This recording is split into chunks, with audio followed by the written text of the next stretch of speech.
제3편 태동기. 나는 침묵 속에 살았다. 만주라는 낯선 땅, 돈과 권력이 오가는 살풍경한 세상 속에서 최서희라는 여자는 점차 사라지고 김씨 부인이라는 단단한 가면만이 남았다. 이 가면은 내 영혼을 지켜주는 유일한 방패였지만 동시에 나를 가장 고독하게 만드는 감옥이기도 했다. 고백. 그것은 나에게 가장 위험한 단어였다. 나는 내 주위의 누구에게도, 심지어 길상에게도 나의 모든 것을 털어놓을 수 없었다. 내가 감추어야 했던 진실은 너무나 많았다. 나의 부가 쌓이는 과정의 잔혹함, 내가 손을 잡아야 했던 이들의 더러운 배경, 그리고 가장 중요하게 나의 모든 행동이 복수와 독립이라는 두 개의 거대한 불꽃에 의해 움직인다는 사실. 어느 날 밤 길상이 나의 차가운 손을 잡았을 때 나는 잠시나마 이 모든 것을 내려놓고 싶었다. 그의 눈빛은 여전히 평사리 시절의 순수함을 담고 있었고 그것은 내가 완전히 잃어버린 세계에 대한 유일한 증거였다. 나는 그에게 울면서 고백하고 싶었다. 나는 더 이상 당신이 사랑했던 서희가 아니에요. 나는 수많은 사람들을 속이고 이용하고 때로는 파괴해야만 하는 괴물이 되었어요. 하지만 나는 침묵했다. 나의 고백은 길상을 무너뜨릴 것이 분명했기 때문이다. 그는 화가의 눈으로 세상을 바라보았고 나는 상인이자 투사의 눈으로 세상을 계산했다. 우리의 길은 이제 너무나 멀리 벌어져 있었다. 나의 고백은 그에게 짐이 될 뿐 구원이 될 수 없었다. 나는 그가 나의 더러운 현실에 오염되지 않기를 바랐다. 그가 순수함을 지켜야만 우리의 아이들이 돌아갈 수 있는 어떤 희망이라도 남아있을 터였다. 결국 나는 또 하나의 거짓말을 만들어냈다. 나의 모든 냉정함은 아이들의 미래와 가문의 복권이라는 명분으로 포장되었다. 나는 길상에게 가장 안전하고 모호한 이유만을 보여주었고 가장 잔인하고 냉혹한 본 모습은 깊은 심연 속에 감추었다. 나의 고백은 영원히 나의 내면에 갇혀 나의 영혼을 갉아먹는 독이 되었다. 나는 이 고독한 길을 혼자 걸어야 했다. 나에게 고백은 치유가 아니라 파멸의 시작이었으므로 만주에서의 제삿날은 평사리에서의 그것과는 너무나 달랐다. 차려놓은 상은 화려했고 음식은 풍성했지만 그 모든 것은 차갑고 건조했다. 평사리에서 제삿날은 이웃들의 온기와 위로 그리고 가문이 역사와 함께하는 시간이었지만 이곳 만주에서는 오직 나와 나의 가족 그리고 몇몇의 조직원들만이 참여하는 비밀스러운 의식이었다. 나는 가장으로서 엄숙하게 절을 올렸다. 나의 아버지, 할머니, 그리고 일찍 떠난 어머니. 그들의 넋 앞에서 나는 내가 지금 걷고 있는 길이 정당한지 자문했다. 나는 그들의 땅과 존엄을 되찾기 위해 왔지만 그 과정에서 나는 그들의 정신을 배반하고 있었다. 아버지는 정의로운 선비였고 할머니는 인자한 어른이었다. 하지만 나는 정의 대신 돈을, 인자함 대신 냉혹함을 선택했다. 제사가 끝난 후 길상은 말없이 향을 피웠다. 그의 눈빛은 깊은 슬픔을 담고 있었고 나는 그 슬픔이 나를 향한 원망이 아니기를 바랄 뿐이었다. 나는 그에게서 나의 과거와 나의 뿌리를 보았다. 나는 만주에서 거대한 성을 쌓았지만 나의 영혼은 여전히 평사리 최참판 댁의 흙 속에 묻혀 있었다. 제삿날 밤은 늘 나에게 가장 큰 고통을 안겨주었다. 과거에 순수했던 최서희가 나를 찾아와 끊임없이 질책하는 듯 했다. 너는 왜 그렇게 변했느냐? 너는 너의 뿌리를 잊었느냐? 나는 그 목소리를 필사적으로 억눌러야 했다. 나는 변했지만 그 변함이 곧 생존이었고 그 생존이 곧 나의 숙명이었다. 어머니, 아버지, 할머니, 저는 돌아갈 것입니다. 반드시 그 땅을 되찾아 이 재상을 다시 평사리 집에서 차릴 것입니다. 나는 속으로 맹세했다. 내가 이 고독하고 위험한 길을 걷는 것은 결국 가문의 명예, 그리고 잃어버린 조선의 땅을 되찾기 위함이라고. 제삿날은 나에게 과거의 영광을 상기시키고 현재의 냉혹한 투쟁을 정당화하는 의무의 날이었다. 나는 다시 김씨 부인의 가면을 쓰고 이 모든 감정을 뒤로한 채 내일의 전장으로 나아갈 준비를 했다.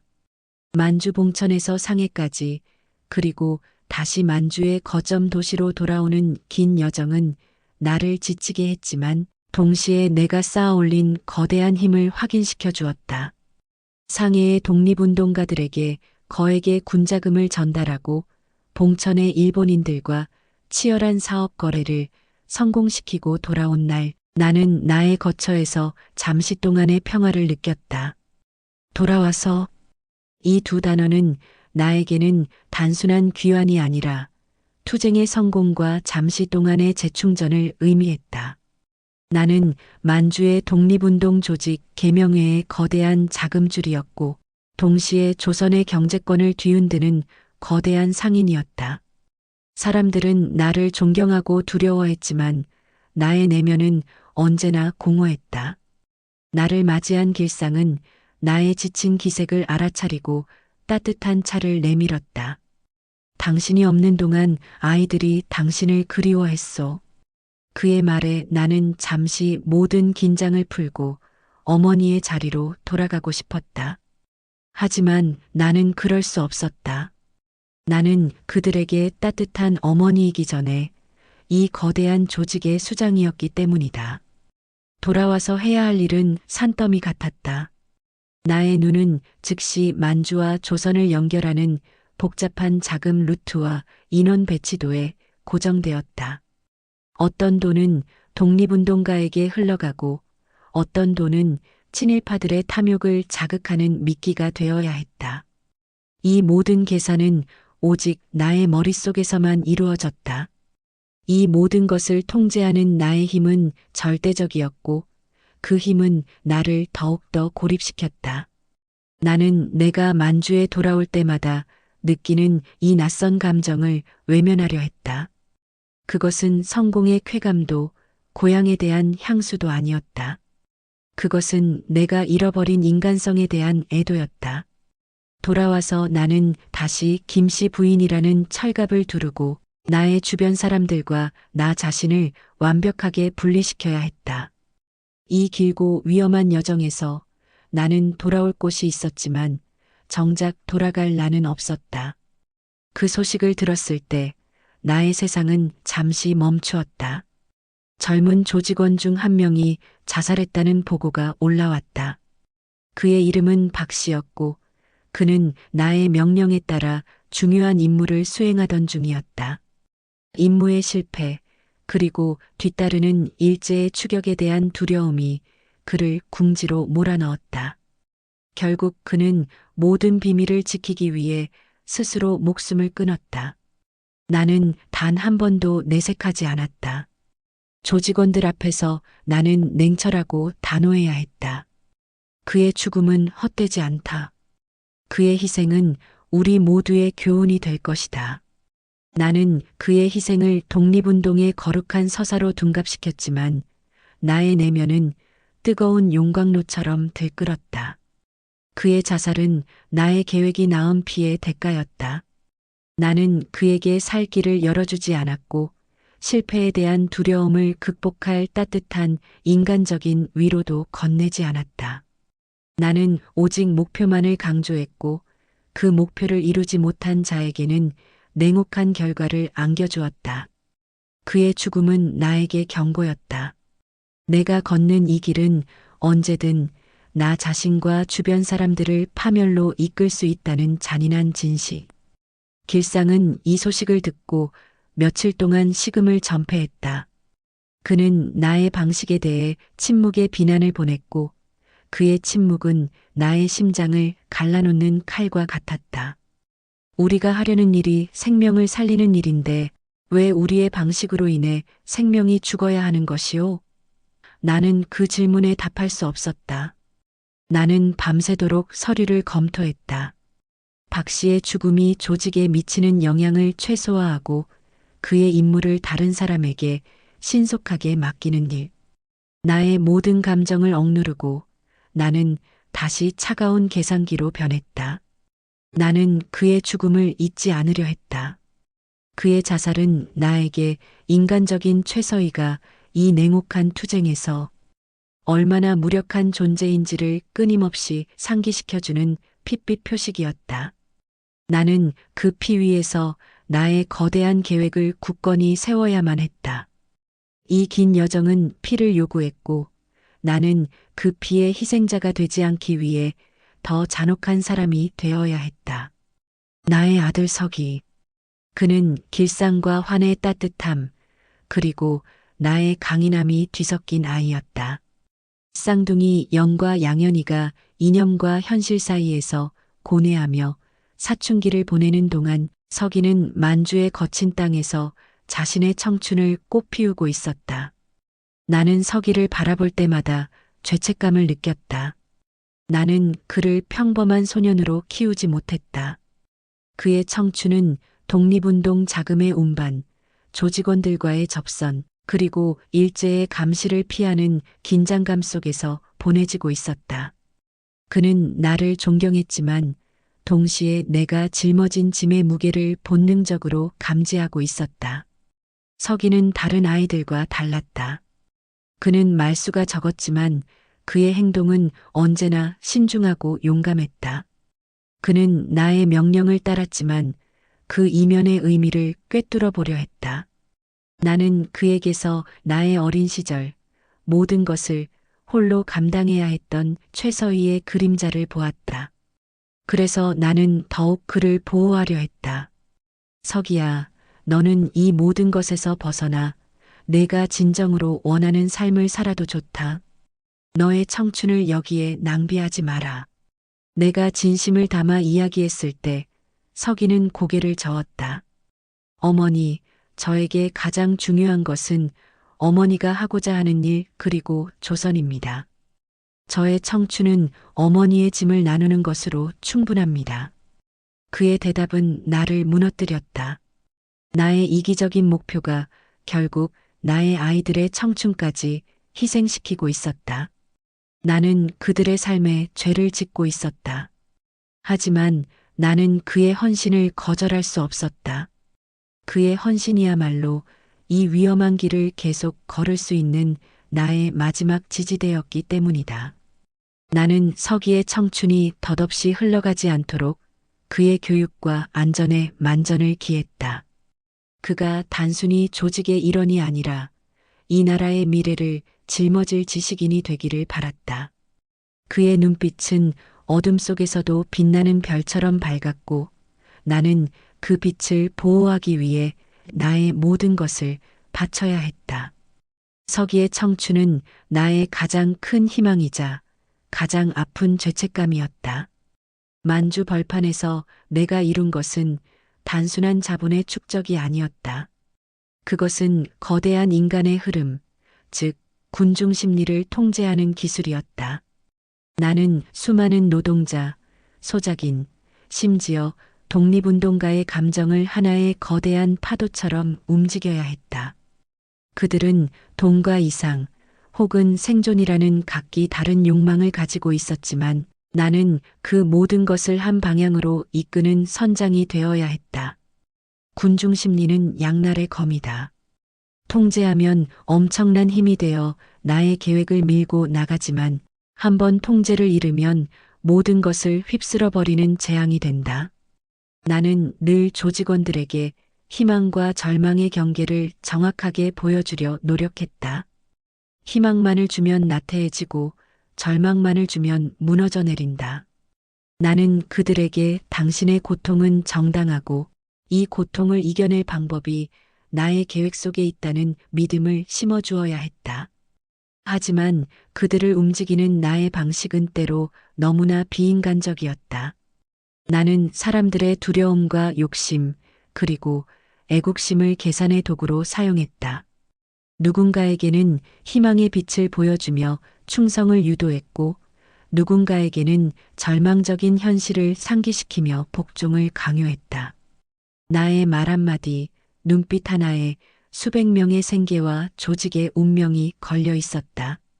그들의 눈빛을 읽을 때마다 나는 내가 인간이기를 포기하고 거대한 기계의 부품이 된 듯한 기분을 느꼈다.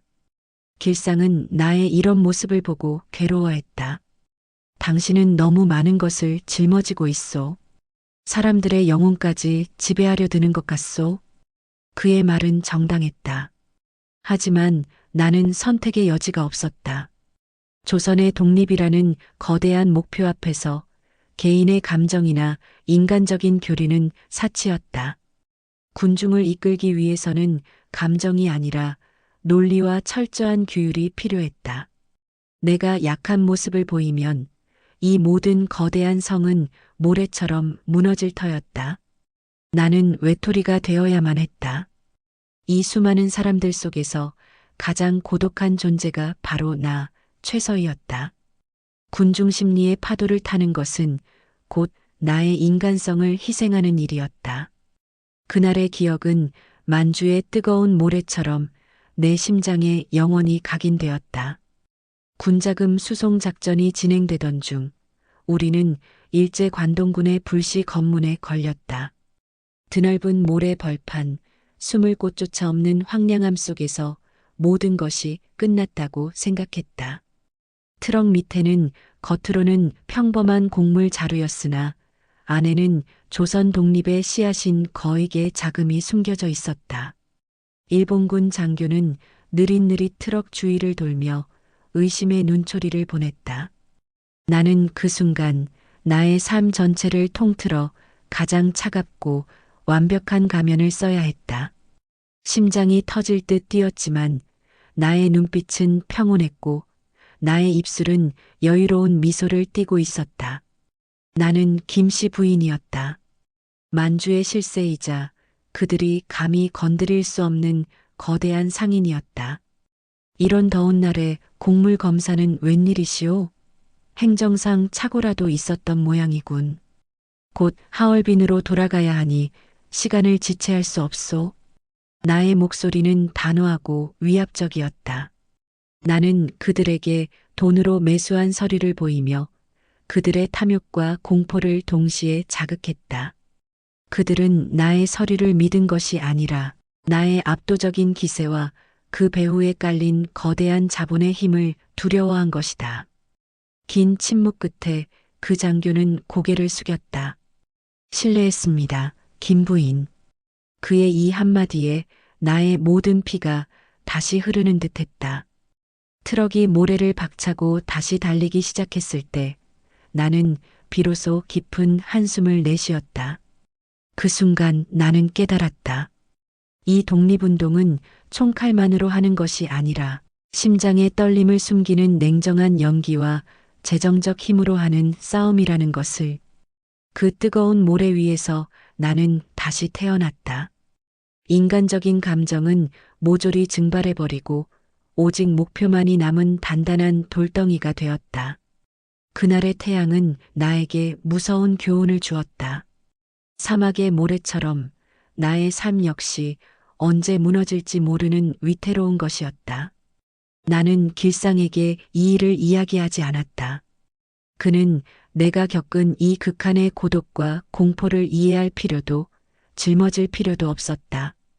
이 모든 위험은 나, 최서희의 몫이어야 했다. 환 나의 아들. 세상을 떠난 지 오래지만 그의 죽음은 나의 현재이자 미래이다. 내가 이 모든 냉정함과 광기를 유지하는 유일한 근거. 그 사건은 나의 인생을 두 동강 냈고 그 이후에 나는 그저 그림자일 뿐이다. 환의 죽음은 일제에 협조하는 친일파를 처단하려던 독립운동 조직의 계획이 어그러지면서 발생했다. 나의 자금과 정보가 얽혀 있었고 환은 의도치 않게 그 비극의 한가운데에 서게 되었다. 나는 그를 지키지 못했다.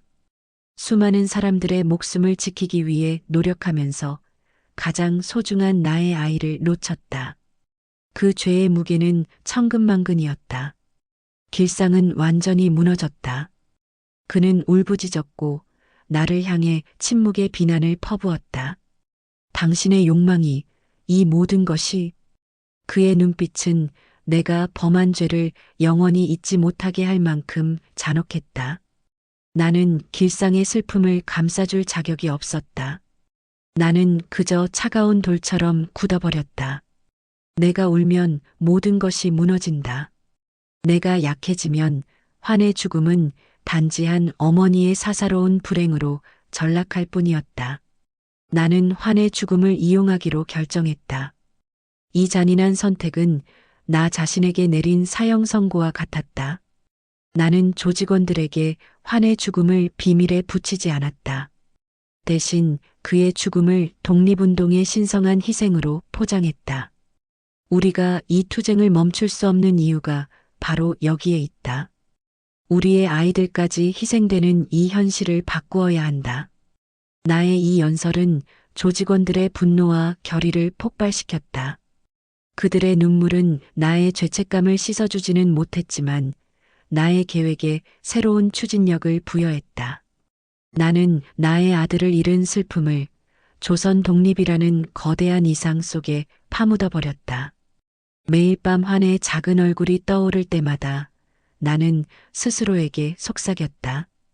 이것은 헛되지 않다. 너는 반드시 이 대가를 치르게 될 것이다.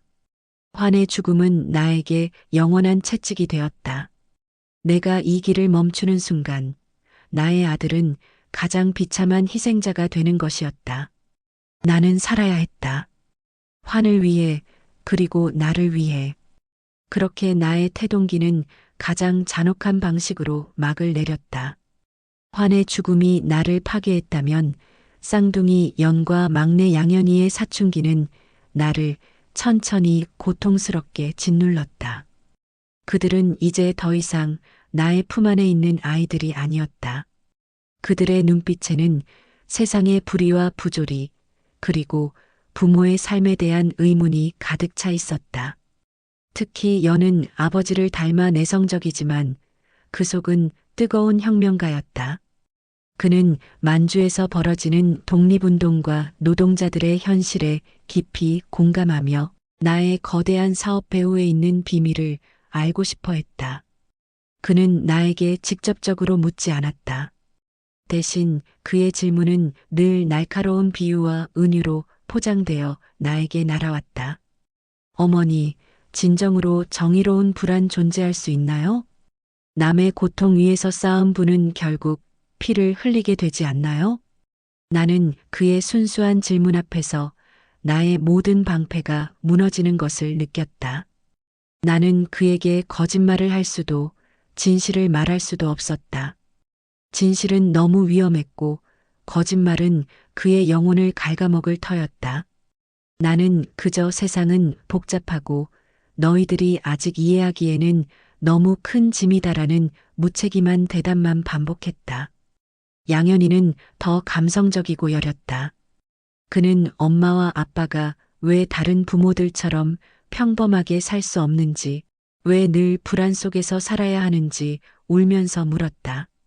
나는 그를 안아줄 수도 없었다. 나의 손은 너무 많은 피와 돈을 만져서 차가웠다. 내가 그들에게 줄 수 있는 것은 오직 물질적인 풍요뿐이었다. 나는 그들의 성장이 두려웠다. 그들의 순수함이 나의 추악한 현실에 의해 오염될까봐, 혹은 그들이 나의 길을 따라 위험에 뛰어들까봐. 나는 그들의 사춘기 상처를 나의 삶이 낳은 대가라고 생각했다. 나는 그들의 삶을 보호하기 위해 싸웠지만 결국 그들의 영혼에는 깊은 상처를 남기고 있었다. 이 먼 긴 여로를 걷는 동안 나는 그들이 평범한 기쁨과 슬픔을 누릴 수 있는 날이 오기를 간절히 바랄 뿐이었다. 환의 죽음 이후 나는 계명회에 대한 통제를 더욱 강화했다. 감정적인 동요나 개인적인 희생에 대한 연민은 사치였다. 계명에는 나의 냉철한 두뇌이자 심장이었다. 나는 이 조직을 통해 자금을 분배하고 정보를 수집하며 젊은 인재들을 육성했다. 조직원들은 나의 압도적인 카리스마와 완벽한 사업 능력에 복종했지만 내부에는 늘 이념적인 갈등이 존재했다. 젊은 이상주의자들은 당장 무장투쟁을 주장했고 노련한 실용주의자들은 자본과 교육을 통한 장기적인 안목을 강조했다. 나는 그 양극단 사이에서 균형을 잡는 줄타기를 해야 했다. 나의 입장은 명확했다. 감정적인 투쟁은 실패로 가는 지름길이다. 우리는 철저한 준비와 자금력을 바탕으로 싸워야 한다. 나는 그들에게 나의 진정한 목표를 숨겼다. 내가 모으는 이 거대한 부가 궁극적으로는 무장 독립운동을 위한 기반 자본임을 아는 사람은 극소수였다. 대부분은 내가 조선의 경제권을 되찾아오려는 사업가로만 알고 있었다. 이 이중적인 가면은 조직 내부의 배신을 막는 방패였지만 나를 더욱 고독하게 만드는 벽이기도 했다. 가장 어려웠던 것은 나를 존경하고 따르던 젊은 조직원들이 나의 냉정한 결정에 상처를 입는 모습을 보는 것이었다.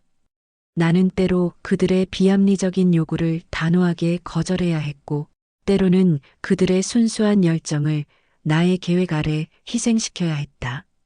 그들의 실망과 좌절이 나의 어깨를 짓눌렀지만 나는 흔들릴 수 없었다. 나는 그들의 어머니이자 사령관이었다.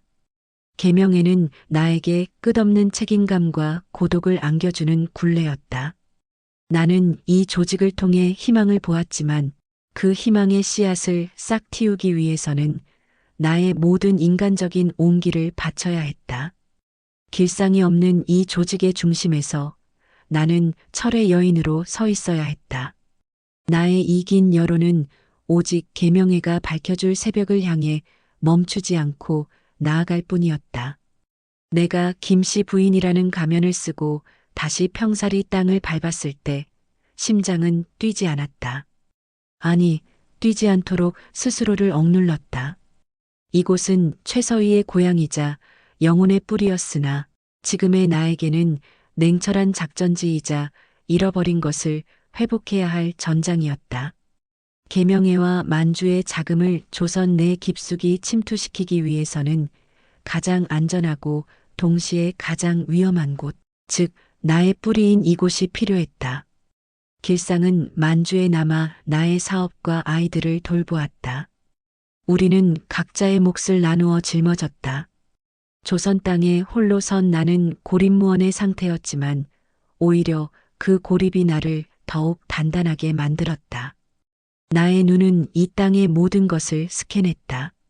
새로 들어선 일본인 지주들, 그들의 비위를 맞추는 친일파들, 그리고 핍박받으면서도 끈질긴 생명력을 이어가는 소작인들. 이 땅의 공기는 분노와 체념, 그리고 미약한 희망이 뒤섞인 채 맴돌고 있었다. 나는 치밀하게 나의 땅을 되찾기 시작했다. 법적 절차는 복잡하고 더러웠지만 나의 자금력 앞에서는 모든 것이 무력했다. 땅 문서 한 장 한 장을 내 이름으로 되돌릴 때마다 그것은 단순한 재산의 회복이 아니라 가문의 존엄성을 되찾는 의식과 같았다. 내 손에 쥐어진 흙 한 줌에서 나는 조상들의 숨결을 느꼈다. 그들은 나에게 속삭이는 듯했다. 서희야, 내가 이 고통을 짊어져야 한다. 가장 힘든 것은 옛사람들과의 만남이었다. 윤씨 부인 혹은 주변의 나이든 사람들은 김씨 부인이라는 이름 뒤에서 최서희의 눈빛을 읽으려 했다. 나는 그들의 시선을 피했다. 특히 윤씨 부인을 만났을 때 그녀의 늙고 지친 얼굴에서 나는 어머니를 잃은 고아의 슬픔과 재산을 잃은 지주의 분노를 동시에 보았다. 나는 그녀에게 친절하고 관대해야 했다. 하지만 나의 친절은 죄의식에서 나온 것이었고 나의 관대함은 나를 보호하기 위한 방패막이었다. 나는 그녀를 안아줄 수도, 나의 진실을 고백할 수도 없었다. 진실은 너무나 무거워 그녀의 연약한 어깨가 감당할 수 없을 터였다. 나는 나의 옛집, 최참판 댁을 지나쳐 걸을 때마다 발걸음을 늦추었다. 그 집은 이제 다른 사람의 소유가 되었지만 나의 영혼은 여전히 그 집에 갇혀 있었다. 나는 이 모든 것을 되돌리기 위해 왔지만 되돌릴 수 없는 과거의 시간들과 헤어져야 했다. 내 땅에서 나는 가장 이방인이었다. 외로움이 뼈에 사무쳤다. 하지만 이 외로움이야말로 내가 짊어진 사명의 증거였다. 나는 이 땅을 통해 조선의 피를 순환시키고 잃어버린 모든 것을 되찾을 것이다. 그날이 올 때까지 나는 이 땅 위에서 가장 완벽한 연기를 계속할 것이다. 이 긴 여로의 시작은 바로 이 땅, 평살이었다. 진실은 칼날이다. 그것은 나를 구원할 수도 있지만 동시에 내가 사랑하는 모든 것을 베어버릴 수도 있다. 만주에서 조선까지 나의 모든 움직임은 거대한 거짓의 장막 뒤에 숨겨져 있었다. 내가 거부가 된 과정, 오가타 지로와의 관계, 그리고 계명회의 실체까지 이 모든 진실은 단 한 번의 실수로 나의 모든 것을 무너뜨릴 수 있는 폭탄과 같았다. 가장 고통스러운 진실은 길상에게도 나의 아이들에게도 완전히 털어놓지 못한 나의 내면이었다. 나는 단순히 독립운동을 지원하는 사업가가 아니었다. 나는 자금을 모으고 조직을 통제하고 때로는 피를 흘리게 하는 냉혹한 지도자였다. 나는 사업의 논리와 인간의 감정 사이에서 끊임없이 고뇌했지만 결국 늘 냉철한 계산을 선택해야 했다. 환의 죽음 이후 나는 인간적인 최서위를 영원히 묻어버렸다. 조선 땅에서 내가 마주한 진실은 더욱 잔혹했다. 일제의 감시망은 내가 상상했던 것보다 훨씬 촘촘했고 친일파들의 탐욕과 배신은 독립의 길을 더욱 멀게 만들었다. 나는 겉으로는 그들과 웃고 악수하며 그들의 탐욕을 이용했지만 속으로는 매 순간 그들을 저주했다. 나의 목적은 그들의 재산을 흡수하여 조선으로 돌려놓는 것이었다. 나는 이 더러운 게임의 규칙을 가장 잘 아는 플레이어가 되어야 했다. 내 딸 연희는 나의 이중 생활에 대해 눈치채기 시작했다. 그녀는 나의 사업이 너무나 부자연스럽고 나의 친절함이 너무나 계산적이라고 느꼈을 것이다. 그녀의 날카로운 눈빛은 나의 가슴을 찔렀다. 나는 연희에게 모든 것을 고백하고 싶었지만 그 진실은 그녀의 청춘을 망가뜨릴 터였다. 나는 그녀가 평범한 삶을 살기를 바랐고 나의 죄와 고통을 물려주지 않으려 했다. 나는 때때로 나 자신에게 물었다. 내가 지금 추구하는 진실, 즉 조선의 독립이라는 거대한 진실이 나의 개인적인 모든 거짓과 희생을 정당화할 수 있는가? 대답은 늘 공허했다. 정당화될 수 없었다. 하지만 나는 이 길을 멈출 수 없었다. 나의 멈춤은 환의 죽음을 헛되이 하고 길상의 희생을 배반하는 것이었다. 나는 나의 모든 거짓 위에서 거대한 진실을 세워야 했다. 이 무거운 진실을 짊어지고 나는 조선 땅의 어둠 속을 계속 걸어갔다. 언젠가 이 진실이 밝혀지는 날 나는 심판을 피할 수 없을 것이다. 하지만 그때까지 나는 나의 모든 것을 걸고 이 연극을 계속해야 했다. 진실은 가장 고독한 나의 친구이자 가장 잔혹한 나의 적이었다. 평사리의 아침은 늘 분주했다.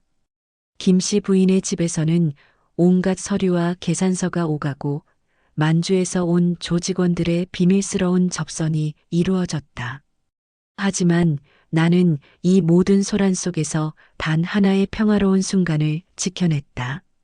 바로 아침 커피를 마시는 시간이었다. 이 습관은 만주에서부터 길들여졌다. 차가운 새벽 공기 속에서 뜨거운 커피를 마시는 행위는 나를 다시 인간 최서위로 되돌려 놓는 유일한 의식이었다. 커피의 쓴맛은 나의 삶의 쓴맛과 같았고 그 향은 내가 잃어버린 고향의 향수와 닮아 있었다.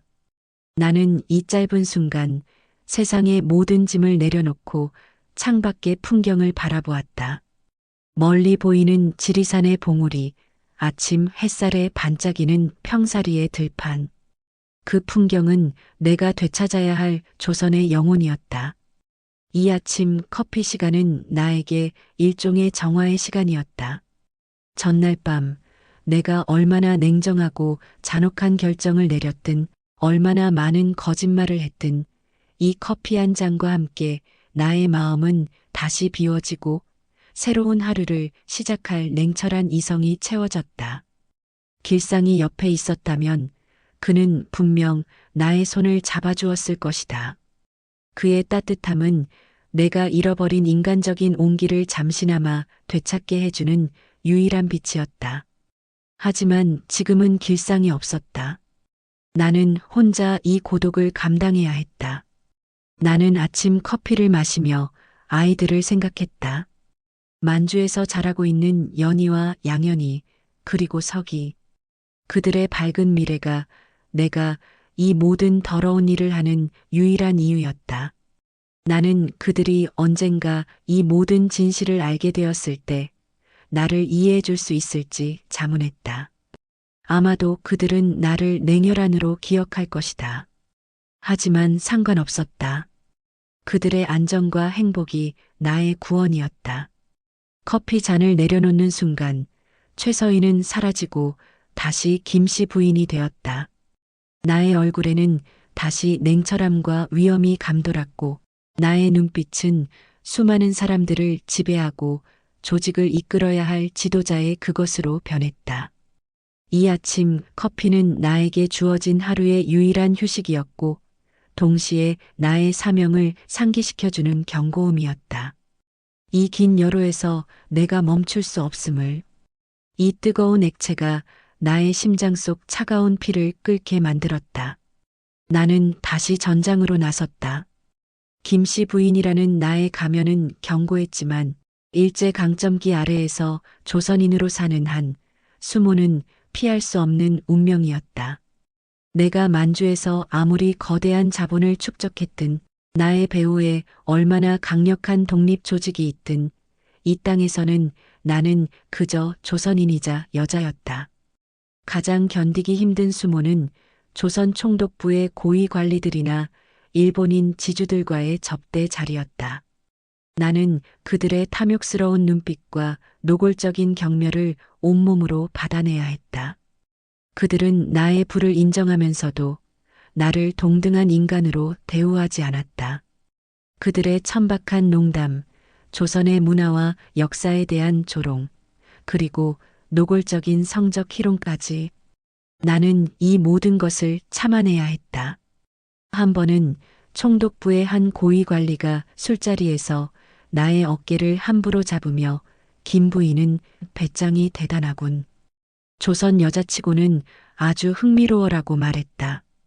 나의 심장은 분노로 폭발할 것 같았지만 나는 그 분노를 한 방울의 눈물도 한마디의 항변도 없이 삼켜야 했다.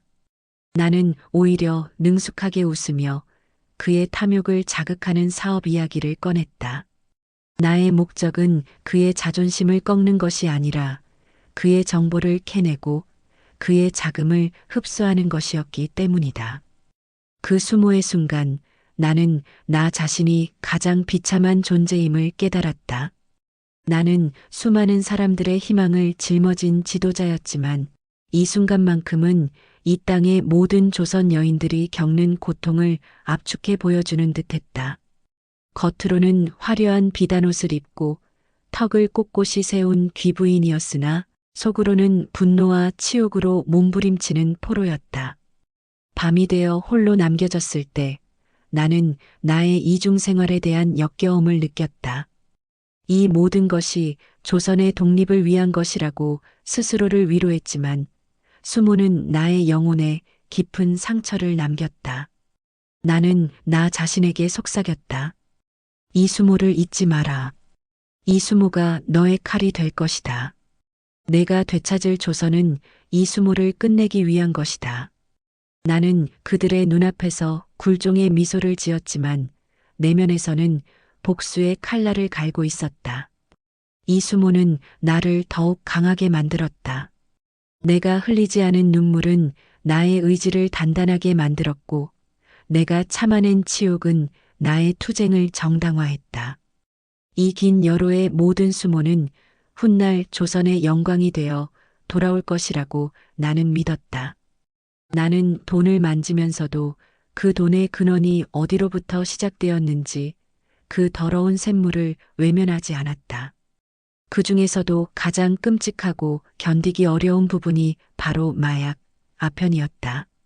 만주에서의 자본 확보는 늘 피냄새를 동반했지만 마약의 거래는 영혼까지 더럽히는 악취와 같았다. 일본 제국주의자들이 대륙 침략의 자금줄로 삼고 동시에 중국인들의 정신을 마비시키는 수단으로 이용하는 그 마약의 심연에 나 최서희가 발을 담가야 했다는 사실은 나의 모든 양심을 갉아먹었다. 나는 조선의 독립을 위해 이 일을 하고 있지만 이 손은 수많은 사람의 폐허 위에 쌓인 자본을 만지고 있었다. 나는 이 거래를 끊임없이 합리화해야 했다. 우리의 적들이 그들의 힘을 유지하는 수단을 역으로 이용하는 것이라고. 그들이 파놓은 덫을 그들 스스로에게 되돌려주는 것이라고.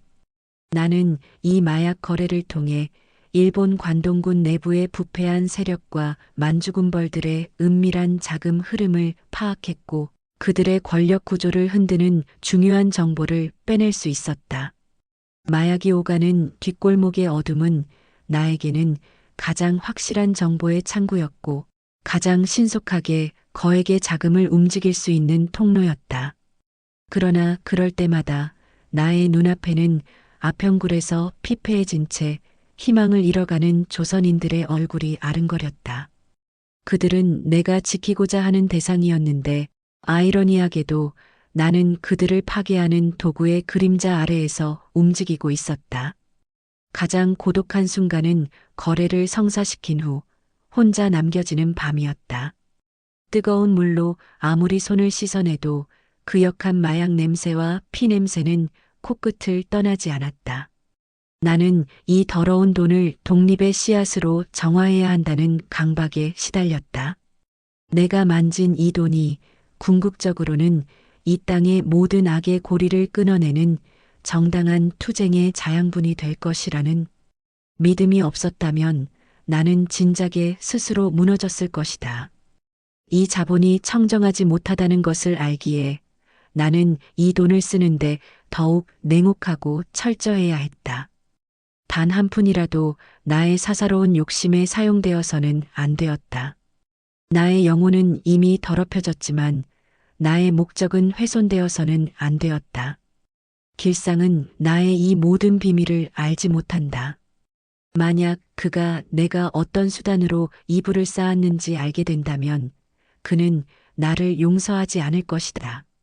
그의 순수한 영혼은 나의 이 잔혹한 현실을 받아들일 수 없을 것이다.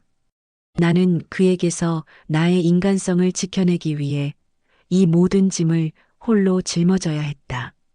마약의 심연은 나에게 불을 가져다 주었지만 그 대가로 나는 영원한 죄책감과 고독을 얻었다. 나는 이 심연에서 끝없이 싸우고 있다. 나의 모든 행동이 정당화될 수 있는 유일한 길은 결국 조선이 독립하는 것뿐이다. 그것만이 나의 구원이자 내가 만진 이 모든 더러운 돈의 속죄가 될 것이다. 나는 침묵 속에서 나 자신에게 채찍질을 가하며 이 심연을 통과하고 있다. 이 긴 여로는 악마와의 거래 위에서 시작된 것이나 다름없었다. 나는 매 순간 나를 파괴하는 이 어둠 속에서 희미한 빛을 찾아 나아갈 뿐이다. 나는 이미 심연 속의 괴물과 같았다. 모든 싸움이 승리로 끝날 수는 없다는 것을 안다. 그러나 그 패배가 나의 치밀한 계산과 노력이 수포로 돌아간 결과일 때 그 좌절감은 단순한 상실 이상이었다. 그날 나는 만주 최대의 철도 부설권 경쟁에서 일본 거대 기업 연합의 판정패를 당했다. 나의 자금력과 정보력, 심지어 정치적 포섭 능력까지 총동원했지만 그들의 조직적인 힘과 제국주의의 비호 아래 나의 계획은 무참히 좌절되었다. 그것은 단순한 사업 실패가 아니라 나 최서희의 능력에 대한 냉혹한 판정패였다. 나는 패배의 순간에도 미소를 지어야 했다.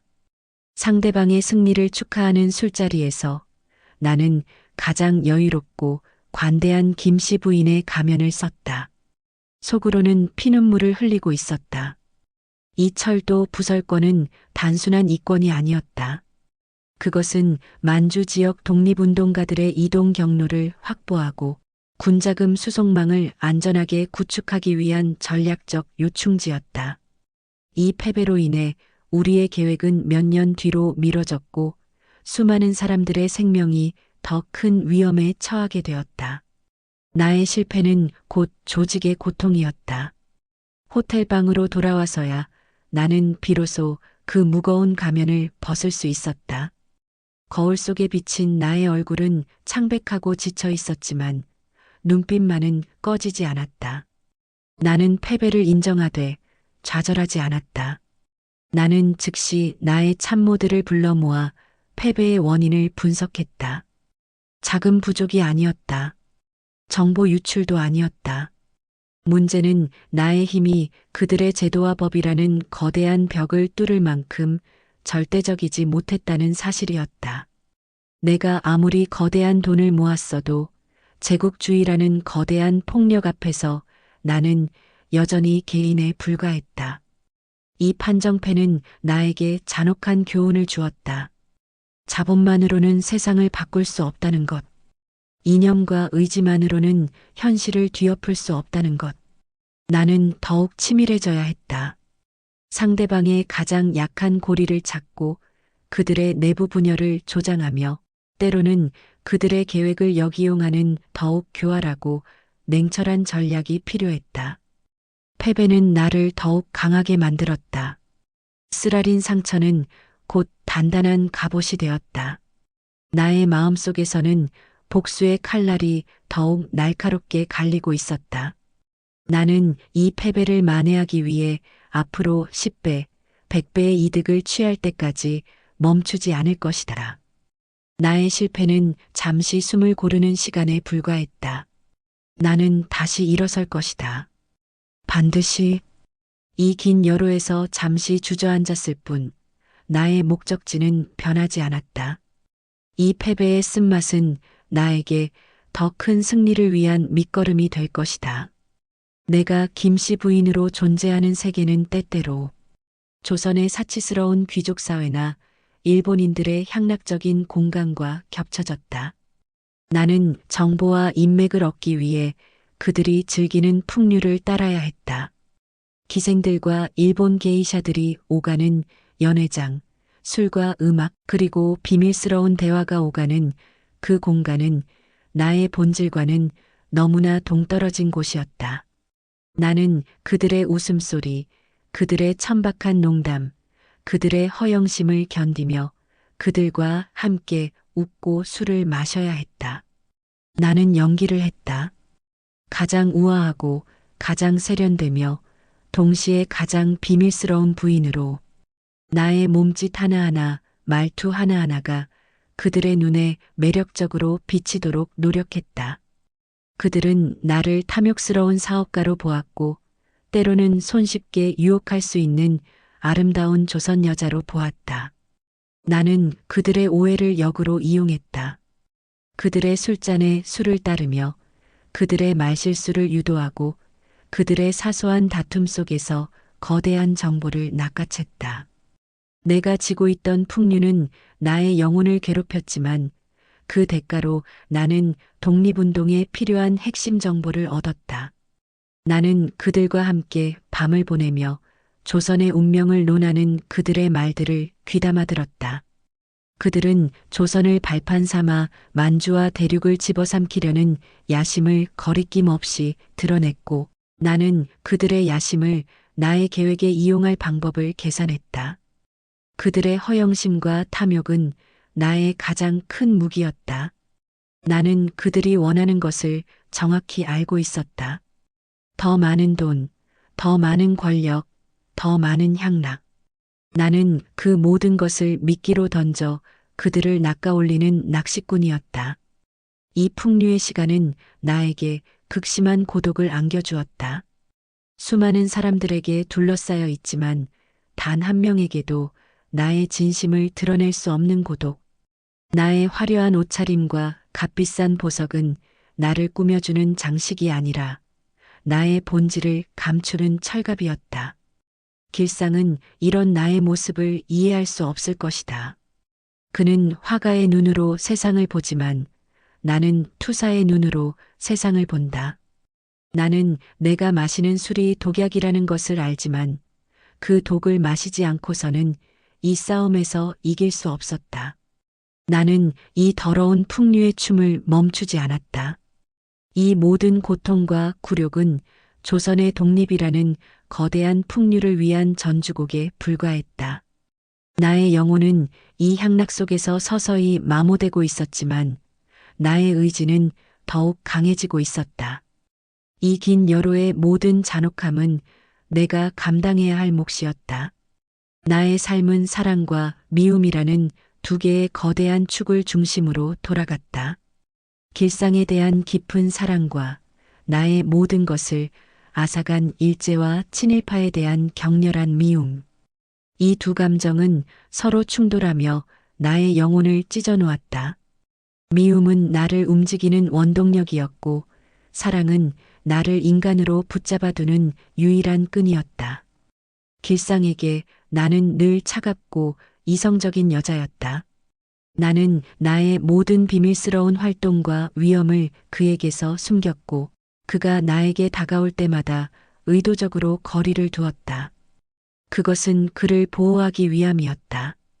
나의 곁에 머무는 것은 너무나 위험한 일이었고 나의 더러운 현실이 그의 순수함을 오염시키는 것을 원치 않았다. 나는 그가 조선의 정신을 잃지 않은 유일한 존재로 남아주기를 바랐다. 내가 감당하는 이 모든 어둠 속에서 길상은 내가 바라볼 수 있는 유일한 빛이었다. 하지만 그에게서 나의 진실을 숨겨야 한다는 사실은 나에게 가장 큰 고통이었다. 길상의 눈빛에는 늘 나를 향한 걱정과 의문이 가득했다. 당신은 무엇 때문에 이토록 고독한 길을 걷는 것이오? 그의 질문에 나는 차마 대답할 수 없었다. 당신의 사랑하는 아들을 잃은 어머니로서 나는 이 복수를 멈출 수 없어요. 이 미움만이 나를 살게 하고 이 미움만이 우리가 잃은 모든 것을 되찾게 해줄 거예요. 미움은 나에게 힘을 주었다. 나의 모든 냉혹한 결정, 모든 교활한 술수는 이 미움에서 비롯되었다. 나는 나의 적들을 파괴하는 데에 주저함이 없었고 그들의 몰락을 보며 잠시나마 쾌감을 느꼈다. 그들의 고통은 나의 잃어버린 땅과 아들의 희생에 대한 정당한 대가라고 생각했다. 그러나 미움이 커질수록 나는 인간적인 최서위에서 멀어졌다.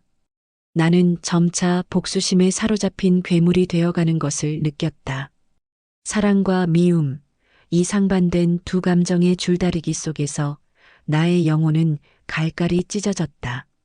나는 길상을 잃고 싶지 않았지만 나의 미움이 요구하는 길을 멈출 수도 없었다. 결국 나는 둘 중 하나를 선택해야 했다. 나는 길상을 나의 영역 밖으로 밀어내어 보호하는 동시에 나의 미움을 온전히 끌어안고 이 긴 여로를 계속 걸어갔다. 나의 미움이 이 투쟁의 종착역에 도달했을 때, 그때 비로소 나는 길상의 사랑 속으로 돌아갈 자격을 얻을 수 있을 것이라고 믿었다. 그 믿음만이 나를 지탱했다. 이 고독한 길에서 사랑은 먼 등불이었고 미움은 나의 발밑을 비추는 횃불이었다. 나는 횃불의 의지에 등불을 향해 걸었다. 나의 자식들은 나의 분신이자 나의 가장 취약한 약점이었다. 특히 환의 비극적인 죽음 이후 나는 남은 아이들에게 집착에 가까운 보호를 펼쳤다. 그런데 쌍둥이 영과 양현이 그리고 서기까지 나의 비밀스러운 투쟁에 발을 담그려 했을 때 나의 노여움은 폭발했다. 그것은 단순한 어머니의 꾸짖음이 아니라 그들의 안전을 위협하는 모든 것에 대한 격렬한 분노였다. 연희는 만주에서 학생운동에 가담하여 일제의 감시망에 올랐고 서기는 나의 조직의 핵심적인 정보 운반책 역할을 자처했다. 나는 그들이 독립의 대의에 공감하는 것을 자랑스러워하면서도 그들의 목숨이 언제든 위태로워질 수 있다는 사실에 밤잠을 설쳤다. 나의 모든 싸움은 그들을 위한 것이었는데 그들이 스스로 전장에 뛰어들려 하다니 이것은 나에게 가장 큰 고통이자 배신감이었다. 나는 연희에게 호되게 야단쳤다. 나의 노여움은 차가웠고 잔인하리만큼 이성적이었다. 너희들은 나의 허락 없이는 그 어떤 위험한 행동도 할 수 없다. 너희들의 삶은 너희들만의 것이 아니다. 너희들은 이 가문의 미래이며 너희들의 안전이 곧 나의 투쟁의 성공을 의미한다. 나의 말은 그들의 순수한 열정을 꺾는 독설이었을 것이다. 나는 그들의 눈에서 상처와 반항을 읽었지만 멈출 수 없었다. 나는 그들에게 나의 고통스러운 현실을 짊어지게 할 수 없었다. 나의 노여움은 사랑에서 비롯된 것이었다. 나는 그들을 안전한 곳에 두고 나 혼자 이 더러운 전쟁을 끝내고 싶었다. 그들이 평화로운 세상에서 평범하게 살 수 있도록 내가 모든 희생을 감수할 터였다. 하지만 아이들은 이미 성장했고 나의 통제 범위를 벗어나고 있었다. 그들은 그들만의 눈으로 이 세상을 바라보았고 그들만의 방식으로 저항하려 했다. 그들의 청춘은 나의 노여움을 비웃는 듯 뜨겁고 순수했다. 나는 그들을 완전히 막을 수 없다는 것을 깨달았다. 그래서 나는 전략을 바꾸었다. 그들의 활동을 비밀리에 지원하고 그들의 뒤에서 그림자처럼 보호해야 했다. 나의 노여움은 이제 그들을 향한 것이 아니라 그들을 위험에 빠뜨리는 이 시대의 불의를 향했다. 나는 더욱더 치밀하게 그들의 안전망을 구축했다. 나는 그들의 활동이 나의 거대한 계획 속에서 하나의 퍼즐 조각이 되도록 유도했다. 어머니의 노여움은 그들을 꺾지 못했지만 그 노여움은 나의 투쟁을 더욱 격렬하게 만들었다. 내가 짊어진 짐은 이제 나의 자식들의 생명까지 포함하고 있었다. 이 긴 여로에서 나는 가장 고독한 투사이자 가장 불안한 어머니였다. 조선 땅에 돌아온 후 나는 의도적으로 귀부인들의 사교 모임에 참여했다. 그들은 대부분 친일파 거두들의 부인이거나 일본 고위 관리들의 아내들이었다. 화려한 옷차림과 값비싼 보석으로 치장한 그들의 세계는 겉으로는 우아하고 세련되었지만 속으로는 질투와 허영 그리고 천박한 권력 욕망으로 가득 차 있었다. 나는 그들 속에서 김씨 부인이라는 나의 역할을 완벽하게 수행해야 했다. 그들의 대화는 나의 목적에 필요한 정보들로 가득했다. 어느 남편이 사업에 실패했으며 어느 관리가 뇌물을 받았고 어느 일본 고위 관료의 건강 상태가 좋지 않다는 등의 사소해 보이는 정보들이 나에게는 거대한 퍼즐 조각이 되었다. 나는 그들의 질투와 허영을 자극하여 그들이 알고 있는 비밀을 무심코 흘리도록 유도했다. 그들에게는 그저 가십거리였지만 나에게는 독립운동의 자금 루트를 확보하거나 일본의 감시망을 피할 수 있는 결정적인 단서가 되었다. 나는 그들 사이에서 가장 돋보여야 했다. 나의 옷차림, 보석, 그리고 대화의 주제까지 모든 것이 그들의 관심을 사로잡고 동시에 경계를 풀게 만들어야 했다. 나는 그들에게 가장 친절하고 가장 관대하며 가장 우아한 여인이었다. 그러나 나의 내면은 그들을 향한 경멸로 가득 차 있었다. 그들은 조선의 몰락 위에서 그들의 사치를 꽃피우고 있었고 나는 그들의 탐욕스러운 웃음소리 속에서 복수의 칼날을 갈고 있었다. 가장 어려운 것은 그들과의 공감을 연기하는 것이었다. 그들의 사소한 불만과 고통에 귀 기울여주고 마치 나도 그들과 같은 평범한 귀부인인 것처럼 연기해야 했다. 하지만 나의 마음속에는 환의 죽음, 길상의 고독, 그리고 조선의 비극이라는 거대한 슬픔이 자리 잡고 있었다. 나는 그들의 사치와 비교될 수 없는 훨씬 더 크고 무거운 짐을 지고 있었다. 귀부인들과의 사교는 나에게 가장 큰 수모 중 하나였다. 나는 그들의 부패한 세계에 잠입하기 위해 나의 존엄성을 희생해야 했다. 하지만 나는 그들이 나를 동등한 귀부인으로 대우하도록 만들었다. 나의 자본과 압도적인 위엄은 그들의 경멸을 두려움으로 바꾸었다. 그들이 나에게 정보를 흘릴 때마다 나는 속으로 쾌재를 불렀다. 너희들의 탐욕이 너희들의 몰락을 앞당길 것이다. 이 긴 여로에서 귀부인들의 사교 모임은 나의 가장 중요한 전장이었다. 나의 모든 우아함은 그들을 속이기 위한 가장 정교한 무기였다. 조선 땅에 돌아와 나는 철저히 혼자 살았다. 길상은 만주에서 아이들을 돌보고 나의 거대한 사업을 관리했다. 나는 그를 그리워했지만 그를 조선으로 불러들이지 않았다. 그것은 내가 이 땅에서 수행해야 할 임무의 성격 때문이었다. 나의 임무는 너무 위험하고 너무 더러운 일들이었다. 나는 이 모든 것을 나 혼자 감당해야만 했다. 사람들은 김씨 부인이 왜 남편 없이 홀로 사는가에 대해 수군거렸다. 어떤 이들은 내가 남편을 잃었다고 했고, 어떤 이들은 남편이 나의 불을 시기하여 도망쳤다고도 했다. 나는 그 모든 소문을 방치했다. 그들의 오해는 나의 사생활을 보호하는 장막이 되었고, 나의 고립을 더욱 공고히 했다. 나의 고독은 나의 의지였고, 나의 힘이었다. 나는 혼자 살아야 했다. 나의 옆에 길상이 있다면 나는 매 순간 무너졌을 것이다. 그의 따뜻한 눈빛은 내가 내리는 냉혹한 결정들을 끊임없이 비난했을 것이고 그의 순수한 사랑은 나의 복수심을 약하게 만들었을 것이다. 나는 이 투쟁에서 감정적으로 흔들려서는 안 되었다.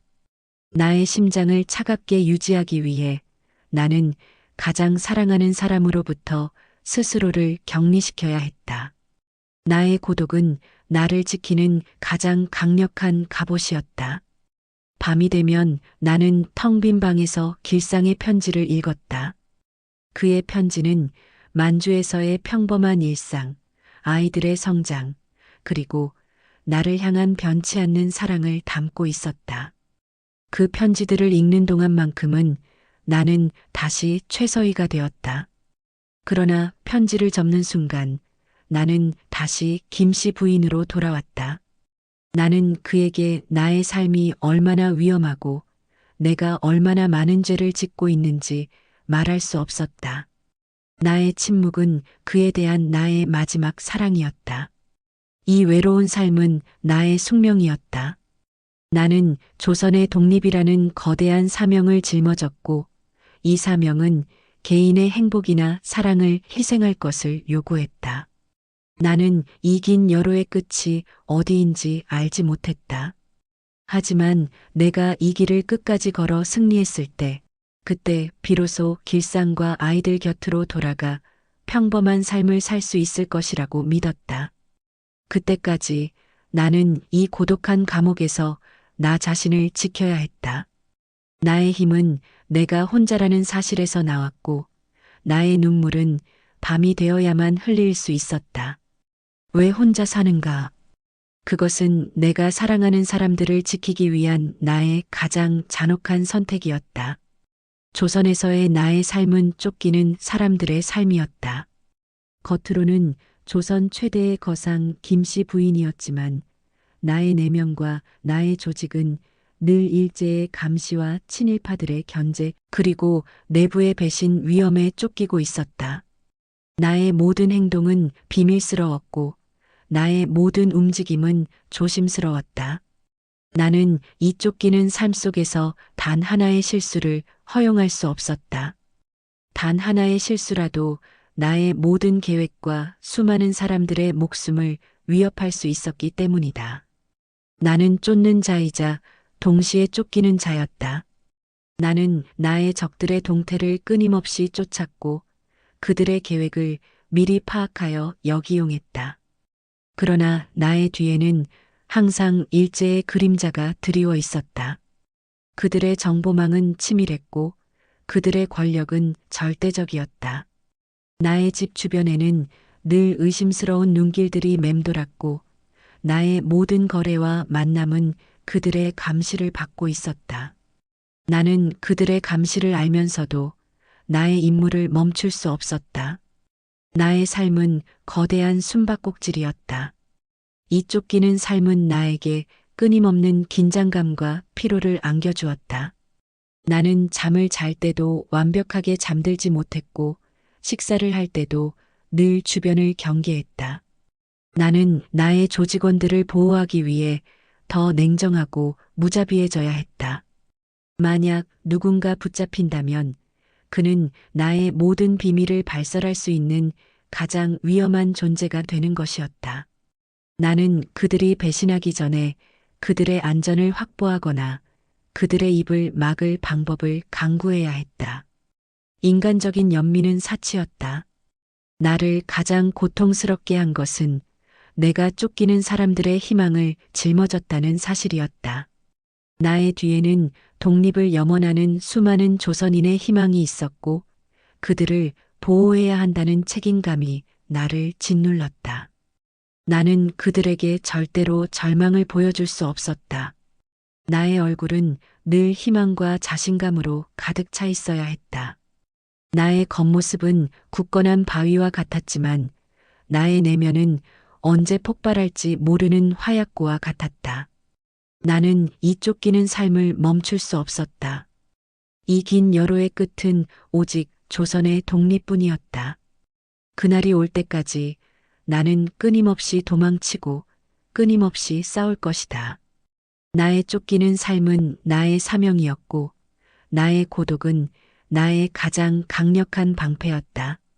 나는 이 땅의 어둠 속에서 나의 임무를 완수하기 위해 계속해서 달릴 것이다. 내가 쫓기는 것은 나 자신이 아니라 조선의 운명이었다.